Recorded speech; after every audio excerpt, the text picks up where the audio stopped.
Saya rasa kalau nilai-nilai Pancasila sudah bukan asing lagi bagi kita, ya kan? Pancasila itu ada berapa sila? Silanya ada berapa? 5. Hafal semua pastinya ya. Di dalam sila-sila itu ada nilai-nilainya, ya. Nilai yang pertama itu apa kira-kira? Harus nilai ketuhanan. Yang kedua nilai kemanusiaan. Yang ketiga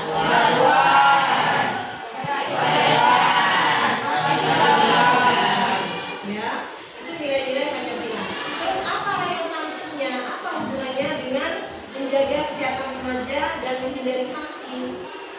Kita dari nilai itu masuk ke sila berapa untuk menjaga kesehatan dan stunting itu? Masuk ke nilai apa? Ke kemanusiaan. Bagus.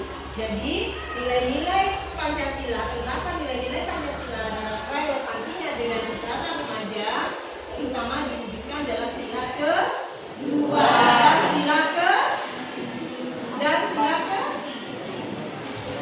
5. Apa sih wujudnya? Kita bahas bersama, ya. Wujud nilai-nilai Pancasila dalam penerapan kesehatan yaitu kita mencintai diri sendiri, mencintai sesama manusia. Wujudnya adalah dengan menghargai diri sendiri, salah satunya menjaga kesehatan diri sendiri.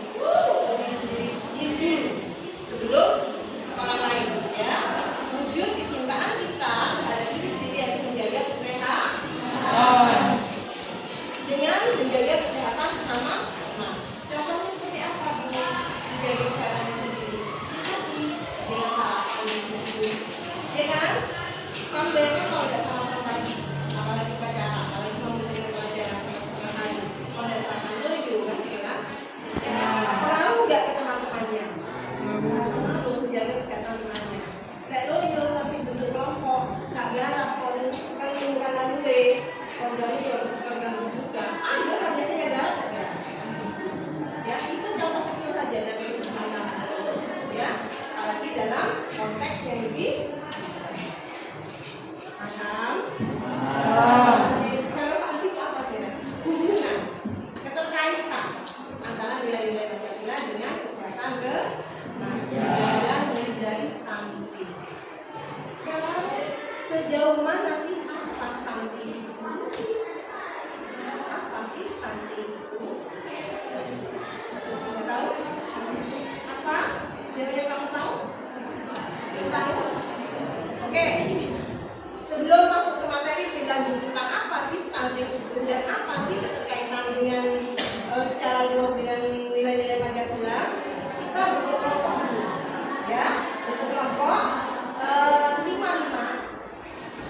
satu kelas dari satu. Satu kelas 5 ya, jadi 5 kelompok ya.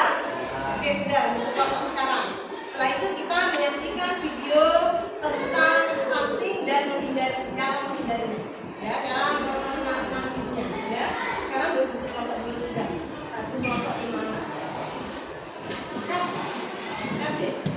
Tadi ingatnya sebelum memasuki materi jauh dari kelompok ini, ya, kita akan mengetahui tujuan pembelajaran apa sih yang bisa dicapai dari pertemuan ini, gitu ya. Yang pertama, menjelaskan nilai-nilai Pancasila, khususnya sila kedua dan kelima dalam konteks menjaga kesehatan diri dan lingkungan. Yang kedua, menunjukkan sikap tanggung jawab terhadap kesehatan diri dan teman sebaya sebagai wujud pelaksanaan nilai Pancasila. Yang ketiga, menyampaikan pendapat secara lisan dan tertulis tentang pentingnya mencegah stunting dan menjaga kesehatan. Nah, ya, jadi 3 tujuan itu yang kita tidak capai dalam pembelajaran tadi, ya. Sekarang kita lihat tonton bareng. Apakah kalian familiar dengan kata stunting? Menjawab melalui video ini.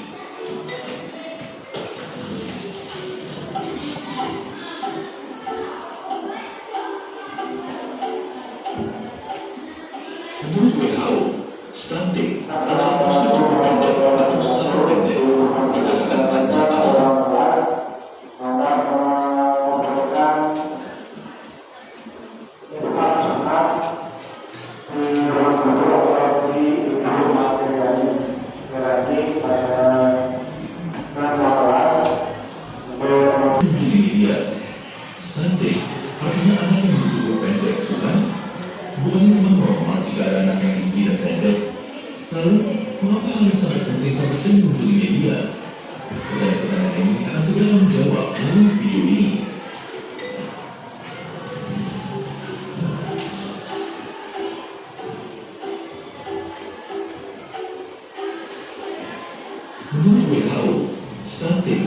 Kalau postur tubuh pendek atau sangat pendek, berdasarkan panjang atau tinggi badan, menurut usia yang kurang dari -2 standar deviasi pada kurva pertumbuhan WHO, dikarenakan kondisi irreversible akibat asupan nutrisi yang tidak adekuat dan atau infeksi berulang atau kronis yang diri dalam 1000 hari pertama kehidupan. Sebagai contoh, jika anak perempuan berusia 6 tahun memiliki tinggi sekitar 115 hingga 120 cm, maka dia dapat dikatakan normal untuk usianya. Jika tingginya 110 cm, dia dapat dikatakan pendek, tapi masih dalam batas normal. Namun, jika tingginya hanya 100 hingga 105 cm, maka anak tersebut termasuk stunting. Tidak semua balita pendek itu stunting, sehingga perlu dibedakan oleh dokter anak. Tetapi anak yang stunting pasti pendek. Data WHO menunjukkan bahwa pada tahun 2022, secara global, terdapat kurang lebih 148 juta anak di bawah usia 5 tahun yang mengalami stunting. Sedangkan di Indonesia, menurut survei status gizi Indonesia tahun 2022, sebanyak 21,6% anak Indonesia mengalami stunting. Faktor yang berkontribusi terhadap stunting adalah status gizi ibu yang buruk, praktik menyusui dan pemberian makan bayi atau balita yang kurang baik, serta infeksi, baik yang bergejala atau infeksi subklinis yang berlangsung lama tapi tak bergejala akibat lingkungan yang tidak higienis. 1000 hari pertama kehidupan dihitung dari hari pertama kehamilan sampai usia 2 tahun. Fase ini adalah fase paling penting untuk perkembangan tubuh, otak, metabolisme, dan sistem kekebalan tubuh. Ini juga merupakan periode ketika fondasi untuk kesehatan jangka panjang mereka ditetapkan. Kemampuan seorang anak untuk bertumbuh, belajar, dan berkembang secara signifikan dipengaruhi oleh seberapa baik gizi dan kesehatan anak selama periode ini. Ini karena perkembangan otak sangat signifikan selama periode ini. Otak anak-anak dapat menciptakan 1000 sambungan saraf baru setiap detik selama fase ini. Koneksi yang dibentuk oleh otak anak usia 3 tahun memberikan landasan bagi masa depan mereka, karena otak mereka 2 kali lebih sibuk dari otak orang dewasa. Stunting diakibatkan oleh infeksi dan atau kurangnya nutrisi, menyebabkan perkembangan otak yang tidak maksimal, sehingga membuat kemampuan kognitif, belajar, maupun ingatan anak menjadi tidak maksimal.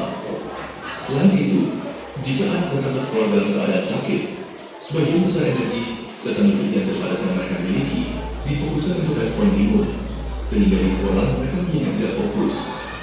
Semua ini menyebabkan anak stunting memiliki nilai dan performa di sekolah yang lebih rendah. Kemampuan kognitif serta belajar yang tidak berkembang maksimal saat kecil akibat stunting juga terbawa hingga dewasa, sehingga membuat anak stunting berakhir memiliki penghasilan yang lebih rendah. Anak stunting kemungkinan besar tumbuh menjadi orang dewasa yang stunting atau memiliki tinggi badan di bawah 145 cm. Pada wanita, hal ini dapat menyebabkan komplikasi saat melahirkan, dan bayi yang dilahirkan meninggal karena kekurangan oksigen.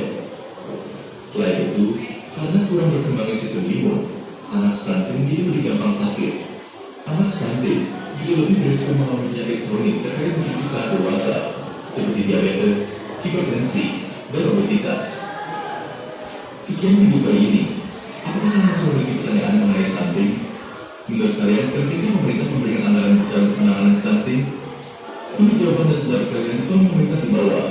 Dan jangan lupa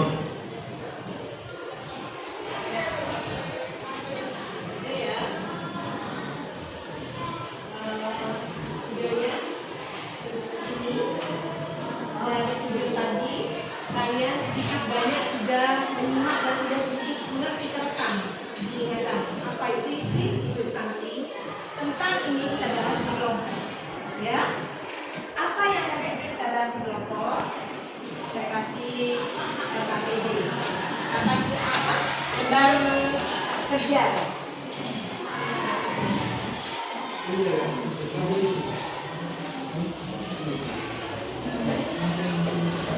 Silakan kertasnya. Satu kelompok satu saja. Satu kertas saja. Ada yang tulis ya.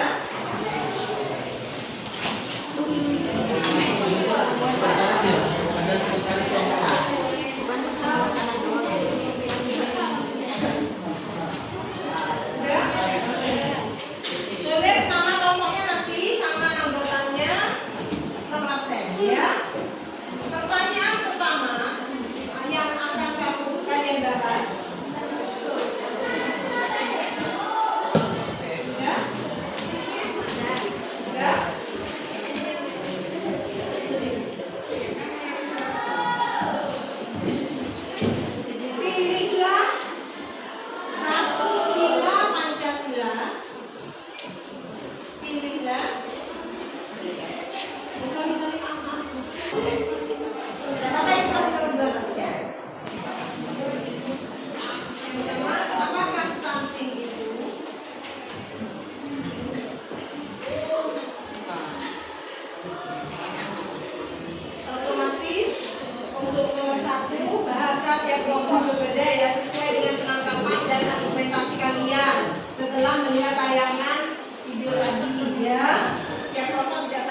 dan mengaitkannya dengan isu kesehatan remaja. Dan mengaitkannya dengan isu kesehatan remaja atau stunting. Nanti maksudnya yang nomor 2. Misalnya kamu pilih sila 1 misalnya. Sila 1 apa nilainya? Ketuhanan. Sila ketuhanan kalau kaitannya dengan kesehatan remaja itu apa contohnya? Seperti yang sudah tadi kasih gambaran di persepsi tadi, ya kan? Kalau sila kedua contohnya tadi kan dengan mencintai diri sendiri, berarti saya dengan menjaga kesehatan diri sendiri, berarti saya mencintai diri sendiri dan orang lain. Itu wujud dari sila kedua, relevansi sila kedua dengan kesehatan remaja. Kamu pilih bebas. Pilih sila berapa kamu, terus kaitkan atau hubungkan dengan kesehatan remaja atau stunting. Ngerti maksud saya? Ngerti enggak? Bagus. Yang ketiga, yang 1 nomor 2 upaya, ya. Itu masuk ke kognitif, faktor kognitif, elemen kognitif. Yang ketiga sekarang tugasnya kelompok. Buatlah poster kampanye secara sederhana. Buatlah poster kampanye secara sederhana. Ya, ini manual. Secara manual atau gambar langsung di kertasnya. Gambar gampang guys. Dengan pesan pencegahan stunting dan nilai Pancasila. Dengan pesan pencegahan stunting dan nilai Pancasila. Gawe gambar dikotakin dulu di bukunya, terus gambar di dalam tentang stunting dan nilai Pancasila. Di bawah gambar, mari kita Bahasanya di mana? Ya, paham? Ya, ini masuk ke elemen psikomotor atau keterampilan yang gambar ini. Dan kita masuk lagi tiga faktor tidak. Ada pertanyaan dari ketiga kalimat ini? Ya. Kerjakan, saya kasih waktu 15 menit. Buatlah poster kampanye secara sederhana. Gambar dan kata-kata. Dengan pesan pencegahan stunting. Dengan pesan pencegahan stunting dan nilai Pancasila.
apakah stunting itu adalah anak yang kekurangan gizi yang memengaruhi pertumbuhannya? 2. Pilihlah satu sila Pancasila dan mengaitkannya dengan isu kesehatan remaja. Kemanusiaan, karena anak berhak mendapat makanan bergizi untuk membantu pertumbuhan dan perkembangan anak. Ada sanggahan, pertanyaan, tambahan dan sebagainya dari kelompok lain? Kelompok berapa? Ya, kelompok 3, bagus. Apa? Gimana dengan penjelasan temannya nomor 1 dan 2? Apa ada tambahan? Ayo, tidak apa-apa. Bacakan teman-teman, tidak apa-apa. Next. Ayo. Amin.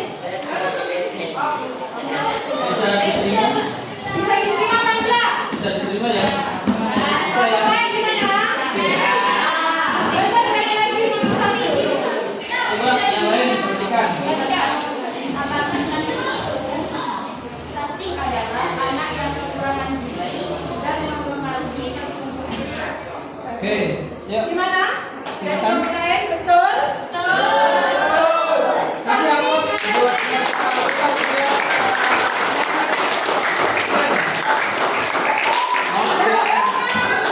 Jawabannya kebutuhan stunting adalah tumbuh pendek atau pertumbuhan perkembangan secara fisik karena kekurangan gizi.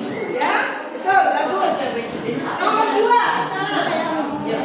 Pilihlah satu sila Pancasila dan mengaitkannya dengan isu kesehatan remaja. Ya.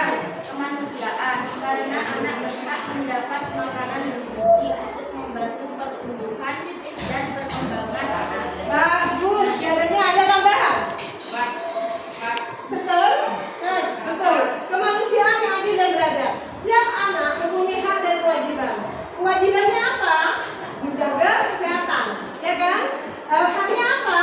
Mendapat asupan gizi untuk pertumbuhan berkembang. Bagus ya, betul ya. Sekali lagi siapa?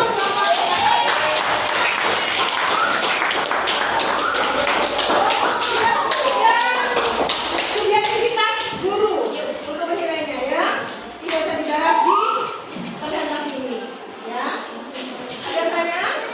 Boleh? Sekian dari presentasi tadi. Wassalamualaikum warahmatullahi wabarakatuh. Siapa?